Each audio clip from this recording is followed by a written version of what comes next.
familia au ndoa, baba na mama, ni jukumu letu sisi la kufundisha vijana wetu.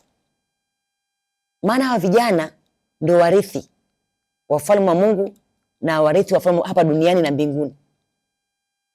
Jamii sasa hivi inahangaika sana. Ukiangalia research mbalimbali, tafiti mbalimbali, unaona kwamba vijana rate ya kuoa kuolewa inakushuka. Kijana anafika umri wa kuoa anasema bado, haoni sababu. Binti anafika umri wa kuoa anasema bado, haoni sababu. Ni kwa nini haya mambo kwa jamii yamezidi? Lazima tujiulize ni wapi tulipokosea. Tujiulize tumetoka wapi, tuko wapi, tunaenda wapi. Ni wapi familia ilipoacha jukumu lake la kumlea mtoto vizuri na kuachia dunia ikamlea. Na tukishajua hivyo turudi kwenye nafasi zetu. Ni wapi ambapo dini zimeacha nafasi yake ya kulea vijana? Sasa vijana wamekuwa wanajitambua. Lakini wanajitambua kwa lipi?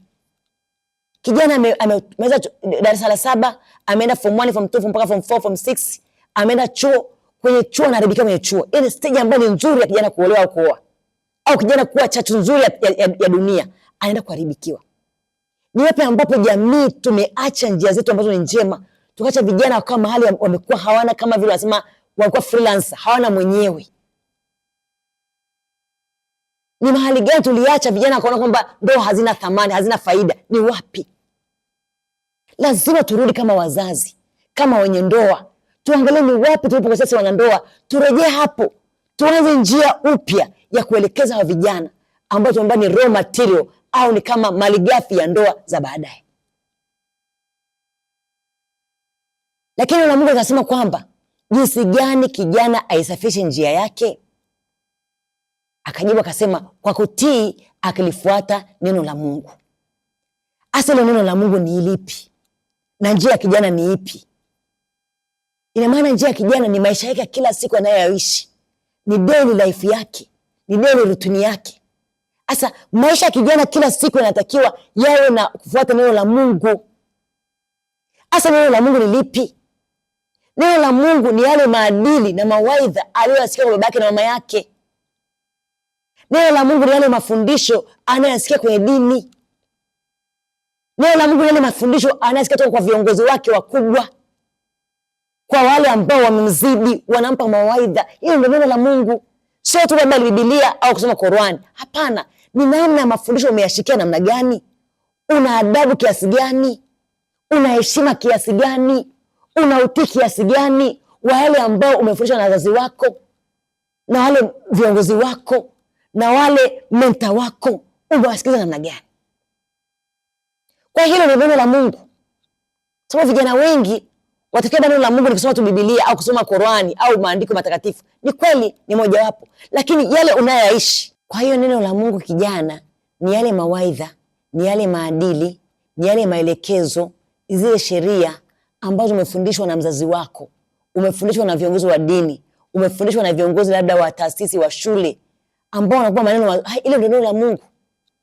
Kwa mfano basi kijana ni binti au ni kijana hajafika umri wa kuoa au wa kuolewa, anakwenda anakutana na kijana, anamwambia nimekupenda.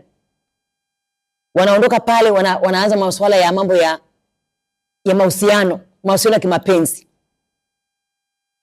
Wakati ule mmekutana na yule kijana, kuna neno la Mungu, kuna roho wa Mungu anakuambia hili unalofanya sio sawa.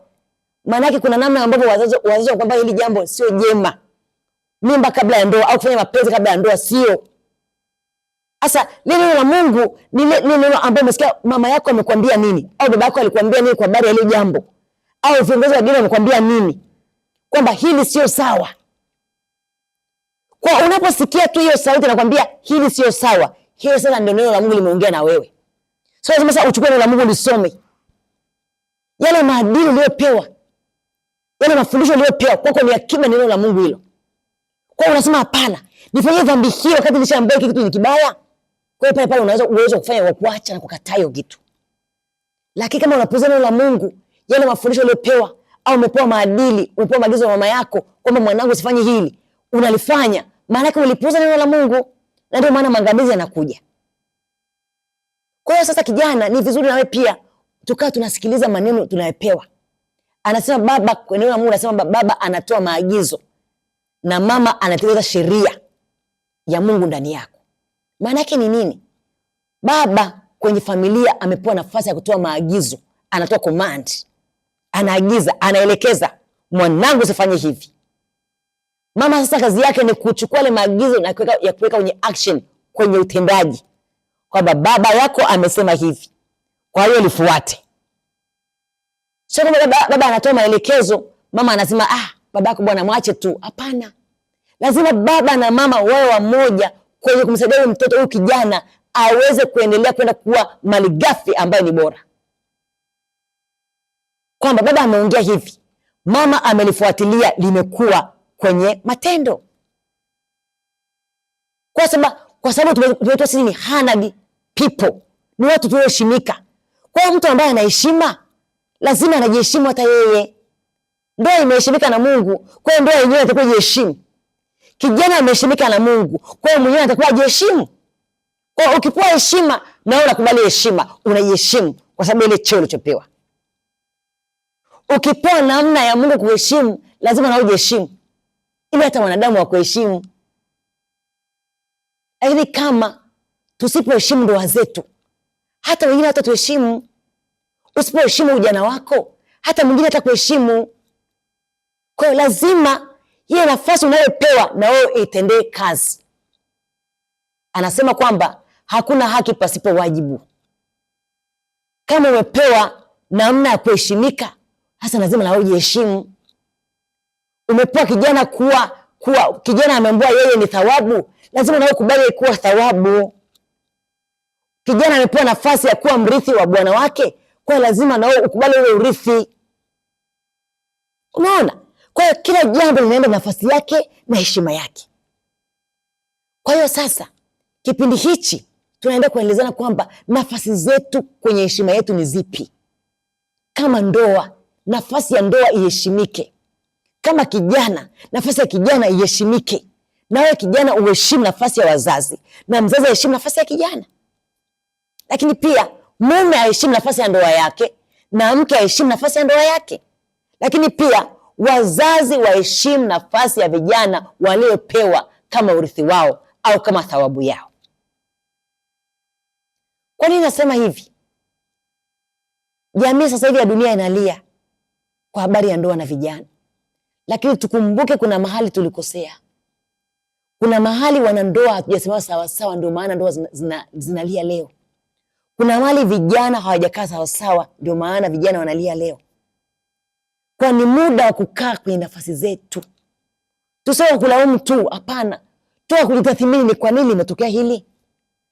Wewe ambaye ni baba, kaa nafasi yako. Hivi nafasi yangu ya ubaba naifanya sawa sawa? Wewe ambaye ni mama, kaa kwenye nafasi yako. Hivi nafasi yangu ya umama naifanya sawa sawa? Wewe ambaye ni mtoto, kaa kwenye nafasi yako. Hivi mimi kama mtoto, kama kijana, nafanya sawa sawa? Kila mmoja awe na muda wa kujiuliza, wa kujihoji mwenyewe. Usisubiri kwamba jamii ikunyoshie kidole. Hapana, jiangalie kwanza wewe. Mimi kama mama nijiangalie, kama mke nijiangalie, nafanya sawa sawa? Yule mume naye ajiangalie, kama mume ajiangalie, anafanya sawa sawa? Yule mtoto ajiangalie, kama kijana ajiangalie, anafanya sawa sawa? Halafu tuje mahali pa discussion, mahali pa kurekebishana, mahali pa kujengana, mahali pa kuwekana sawa, ili tukae thawabu nzuri mbele za Mungu. Lakini pia kumbuka, Mungu anakusubiri wewe mwenye ndoa ili umheshimishe. Mungu anasubiri kijana umheshimishe. Unapoenda kuolewa au kuoa, ina maana unamheshimisha Mungu. Ina maana unafanya ile wazo la Mungu la kuweka katika bustani ya Edeni likawa effective. Wazo la Mungu ni jema. Unajua? Lakini sasa ukienda kudhalilisha moyo wa Mungu kwamba Mungu hapana, ndoa haziwezekani, ndoa hapana, unafanya Mungu kwamba ni mwongo. Hapana. Mungu hajawahi kuwa Mungu hata siku moja, na atadumu kwenye ndoa, na ataheshimisha ndoa tu. Hata kama shetani apige vita namna gani, lakini ndoa itabaki kuwa mahali pa Mungu pa salama, pa kujenga ufalme wake duniani. Kwa hiyo sasa, hembo wewe ambao una ndoa uliye mume, hembo ambao una ndoa uliye mwanamke, hembo ambao una ndoa ambaye ni 100%.